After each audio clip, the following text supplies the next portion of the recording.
Israel Adesanya. He has never been beaten at 185 pounds. But Alex Pereira is the boogeyman to Israel Adesanya. Oh, my goodness. Pereira landed some really good shots. Nice left hands from the challenger. Oh, he hurt him. He hurt him bad at the buzzer. The champ started to open them down. It seems like we're looking at about 3-1 pretty comfortably for the champion. Adesanya 5 minutes away from remaining the UFC standard at 185 pounds. But the danger is still there with Pereira. Oh, he hurt him. He hurt him bad. Adesanya's on wobbling leg. Down goes the champion. Oh, that's it. That's it. Has done it. Alex Pereira, the undisputed middleweight champion. I don't believe it. It's a good story for him. He knocked me out. But this is my story, and it's about revenge.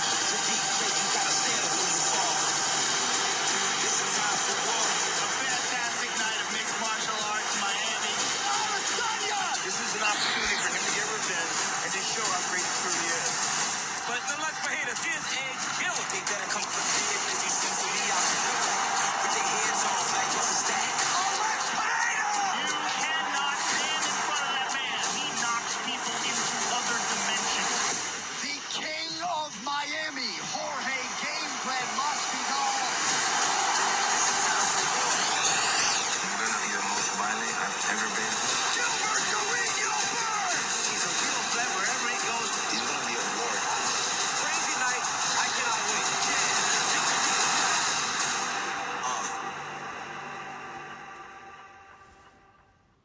You are listening to The Fight Show here, a UFC 287 preview on the Sports Gambling Podcast Network. You can follow the Sports Gambling Podcast Network on Twitter at the SGP Network. That's at the SGP Network. You can follow me on various Twitter accounts as well. I'm the host of the Soccer Gambling Podcast, and you can follow me there at SGP Soccer. That's at SGP Soccer.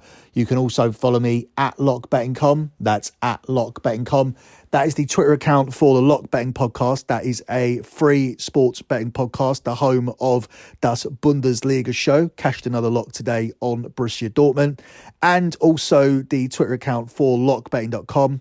LockBetting.com is my premium pay service that has delivered my clients now 118 months in a row of transparent track profit. We're 2 months away from being able to say we've been undefeated in sports betting for an entire decade. A decade without a losing month is just 2 months away. Everything is tracked and transparent. You can see all the spreadsheets over at lockbetting.com, or you could do some quick research, quick due diligence, and have a look at the pin tweet on the Twitter account I mentioned at lockbetting.com. The pin tweet is always the P&L from the previous month. We do post P&Ls and we do post sensible plays, so you can have a look through those spreadsheets. And the most significant thing that you'll see, there are no 5-star plays. There are no 20-unit whales. There are no 50-star diamond plays or any of that nonsense. It's not monopoly money. It's real money for real clients. And this is a real service that has really delivered 118 months in a row of transparent track profit. You can also follow Lock Betting on TikTok. It's the same handle at lockbetting.com, where we post 30 to 45 second easily digestible videos on sports betting, giving you key information to pick your winners. So moving on with this edition of The Fight Show, huge UFC card tonight, headlined by two huge main event fights. The main event and the co-main event are absolutely massive tonight. There will be huge implications for the winner of Jorge Masvidal and Gilbert Burns, because I do believe the winner will go on to get a title shot. And of course, Israel Adesanya faces Pereira, looking to avenge the shocking loss from last time. Shocking for some, not so shocking for me here on the show. I did say that was a real possibility. Pereira had knocked him out before, not in the octagon, but he had knocked him out previously in kickboxing. And he did it once again in the final round of the last fight. And now Pereira goes into this fight with Israel Adesanya, having beaten him 3 consecutive times in combat sports. Yet the bookies still believe that Israel Adesanya is the favourite to win this fight tonight. Israel Adesanya comes in now as the challenger. The bookies have him as the 4-5 -125 favourite to reverse an 0-3 record here in combat sports against his opponent and champion Alex Pereira, who goes into this one as the 21-20 plus money underdog. The method of victory market sees Alex Pereira at 2-1 to knock out Israel Adesanya again, so TKO KO. 25-1 to get it done via submission, and 5-1 to win via a decision. Israel Adesanya is available at 10-3 to reverse that TKO KO with a TKO KO of his own. He's 14-1 via a submission, and he's priced up at 2-1 to get it done via a decision. Now, this is the fourth time, as I said, these two have met in their combat sports rivalry. The Brazilian Alex Pereira is the only man to finish the last style bender once in both kickboxing and in MMA. But what is significant here, and perhaps it's the reason why Adesanya is still a marginal favourite, is the fact that Adesanya was winning on every single scorecard in their most recent fight. And he also almost ended the fight himself in the first round. And while it is somewhat strange on paper that a man who's lost 3 times to this particular person is now once again a favourite against him, but I actually agree with that reasoning. I actually agree with Israel Adesanya being a favourite, and I put a lot of weight into the fact that he was winning that last fight. Now, Alex Pereira may come out here swinging his hands straight away, feeling confident that he completely has Israel Adesanya's number. But ultimately, I do feel that Adesanya will come in here with a game plan and will be able to come away with the W. And the W is what he needs now. The style bender stuff goes out of the window. Previously, I was one of many people who criticised Adesanya for the way he was winning his fights. He was always very conservative. He was always utilising his reach and wouldn't really get into a scrap. He wasn't making attempts to really finish his opponents. And that's absolutely fine. Winning at the end of the day is the most important thing. But you're a marketable fighter that the UFC are looking to get behind. They've lost Brock Lesnar. They've lost Ronda Rousey. They've pretty much lost Conor McGregor. We didn't know the status of John Jones at the time. And the company put all of their marketing power behind Israel Adesanya. He had the machine behind him and he wasn't delivering in an entertaining fashion. Now, that's not on Izzy. That's more on the UFC. But what is on Izzy is this GOAT talk, and he certainly wasn't putting up GOAT performances. Now, suddenly, the GOAT talk is right on the back burner because he simply needs to come back here and win back his title. This isn't the first time that he's lost as well.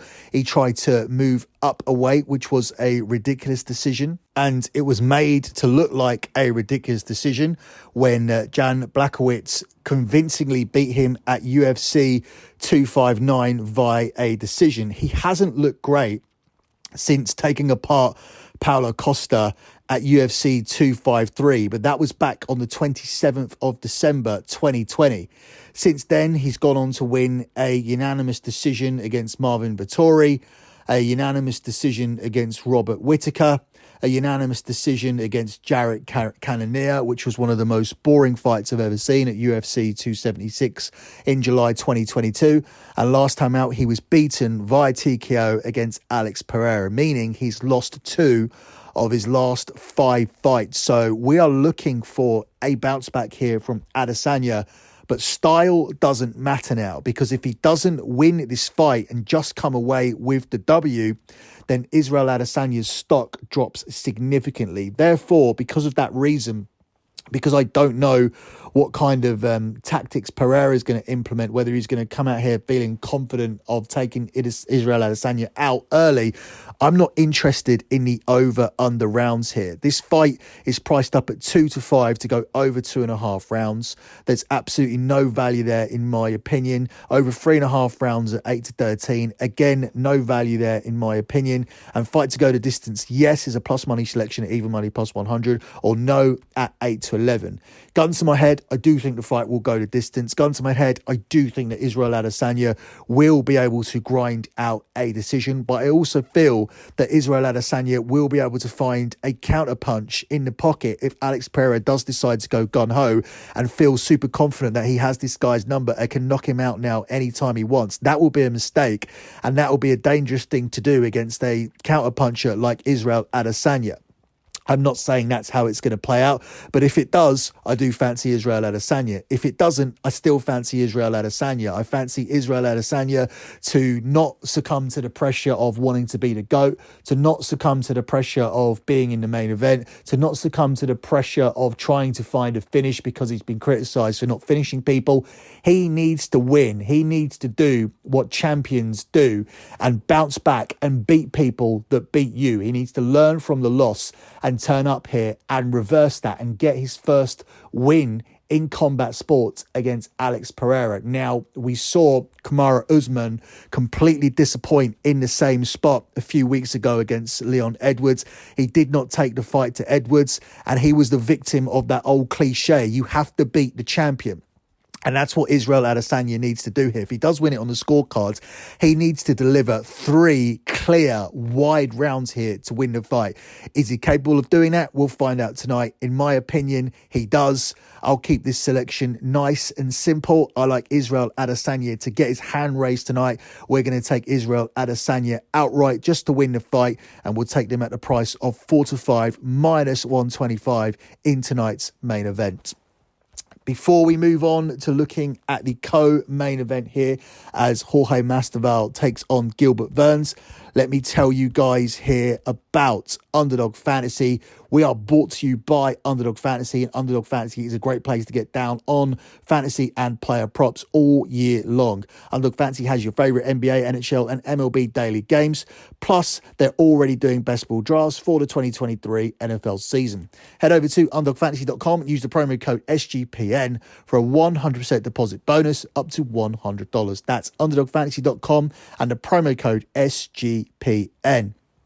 Let me also quickly tell you guys about the driver giveaway. We're also brought to you by the Golf Gambling Podcast and their tailor-made driver giveaway. The contest is actually completely free to enter, and you have a chance to win an awesome tailor-made driver. The drawing will take place on Sunday, April 8th, so make sure you get in by going to sportsgamblingpodcast.com/driver.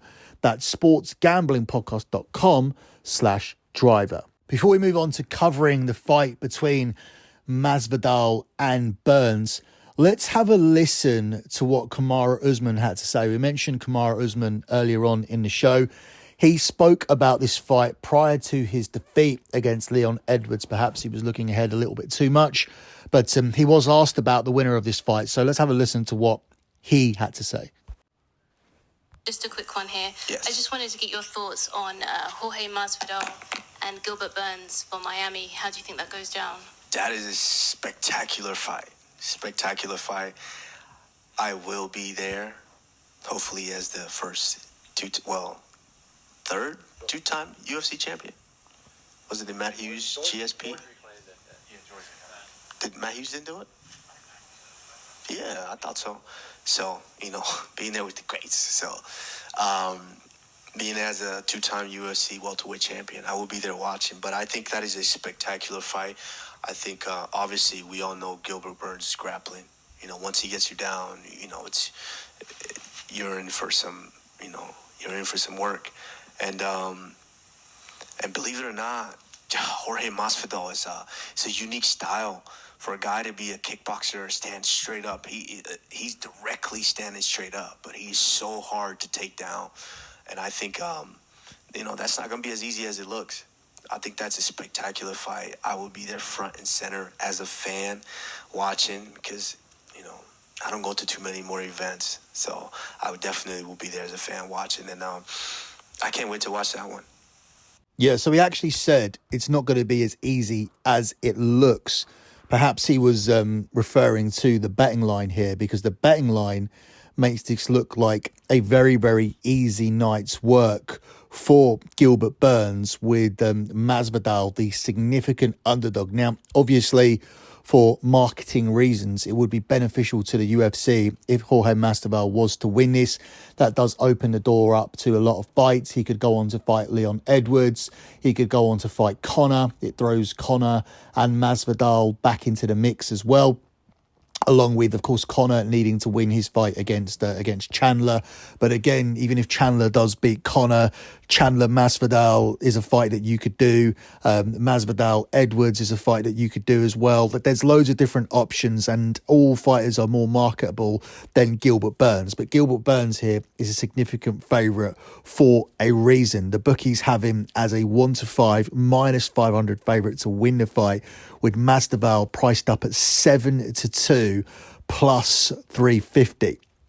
Gilbert Burns is at 10-3 to get this done via TKO KO, 21-10 via submission, and 6-4 to get it done via a decision. Masvidal is 7-1 via TKO KO, 20-1 via submission, and 12-1 to get it done via a decision.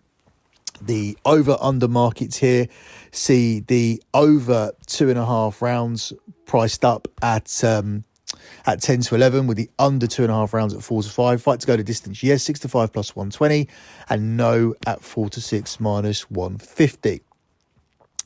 This seems cut and dry, but Kamaru Usman just said himself that it's not as easy to get Jorge Masvidal down as you would think. He has some really, really solid takedown resistance. He's a 51-fight veteran and has literally seen it all in the cage. And while he has been taken down by the likes of Colby Covington and Kamaru Usman, who wouldn't be taken down by those two fighters? It's always been tough to take him down. And Gilbert Burns, he isn't the type of guy to spam double legs, especially considering the toll that strategy will take on his gas tank. But again, probably benefits from the fact that this is a 3-round fight. On the mat, Masvidal, for me, isn't a fish out of water. In his lengthy career, he's actually only been submitted twice. I don't think that's a position that Gilbert Burns can put him into that can make him panic. And therefore, I don't feel that we'll see a submission here in this fight. I think Gilbert Burns winning it is a definite possibility, but I think it's a possibility that will take place here on the scorecards instead of Gilbert Burns taking this guy down and scoring a submission. As for on the feet, Masvidal's going to be dangerous here for the full 15 minutes. I think Gilbert Burns will want to avoid the striking battle here with Jorge Masvidal, but that can be unavoidable if your takedowns are not working. Masvidal will have the advantage on the feet. That's not to say that Gilbert Burns is by any means a subpar fighter, but if you're not consistently taking this guy down and you are forced to engage in a stand-up battle, suddenly being a 1-5 -500 favourite doesn't make too much sense. Burns is a solid striker. He probably has the edge in power, but Masvidal will look to put the pressure on Burns and pick him apart to end up setting up a finish or a finishing blow, but I think more likely via a TKO KO. Masvidal has the edge in reach, and I expect him to use that to full advantage to sway off the takedowns and also to do damage. He would have been disappointed by his efforts against Covington and Usman, but at the end of the day, I feel that they are superior fighters here to Gilbert Burns, and I don't believe that off the back of those losses that Masvidal should be priced up here as a +350 underdog. Do I think that Masvidal will win this fight? No. I think Gilbert Burns will find a way to get it done on the scorecards, but you have to be taking a shot here on Jorge Masvidal, especially via a TKO KO at the price of 7-1. And if you are going to bet Gilbert Burns, I would probably take him only via a decision. I don't see Masvidal Masvidal getting tapped out here. So Gilbert Burns had some appeal at the price of 6-4 plus 150. Taking both of those selections here on this fight, you will end up making a profit. I don't see Gilbert Burns getting a stoppage. I don't see Gilbert Burns getting a submission. Masvidal certainly isn't going to get a submission. And if he wins on the scorecard, it's going to be because he's done more significant damage on the feet and has managed to sway off all of the takedowns here, or most of the takedowns that Gilbert Burns has managed to try, enough to keep it standing and enough to establish dominance in the striking game. So there's the ways that I think it could potentially play out, and I definitely think there's some value there, just isolating some of the scenarios that I don't see happening and taking some of the scenarios which I think are more likely to develop. Closing out with your lock here on this show, I've only really made one concrete solid prediction here on this show, so obviously that is going to be the lock. The lock on this show is going to be on Israel Adesanya to get the win, his first win in 4 attempts against Alex Pereira in combat sports. I think Israel Adesanya was en route to a victory last time, and I believe this time he will be able to avoid that flurry that saw him get stopped in that final round. I actually feel that despite winning the fight, Alex Pereira is the one who has to come into this and make more adjustments than Israel Adesanya does. And I think that's a more difficult task.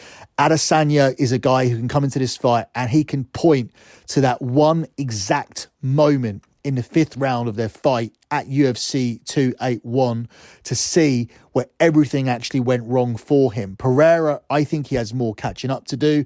And as counterintuitive as that sounds, given how their past 3 fights have actually ended, I do believe that Israel Adesanya has the advantage here. He just needs to do pretty much exactly what he did for 22, 23 minutes of the last fight, and he gets his hand raised here and he ends up with his first victory in 4 attempts against Alex Pereira. So as much as it is a little bit odd to take him here and take him as a favourite against the guy who's defeated him 3 times and has even knocked him out on 2 occasions, we are going to make our lock Israel Adesanya to bounce back and get the win, and we take that at the price of 4-5 minus 125 here in this one. That's it for me and this edition of The Fight Show, but The Fight Show will be back next weekend as Joe Joyce steps back into the ring. He's quickly establishing himself as a top heavyweight contender, and while we do that podcast, we will be talking about the overall picture in the heavyweight division at the moment. Until then, good luck with all of your bets as always, and thanks for listening.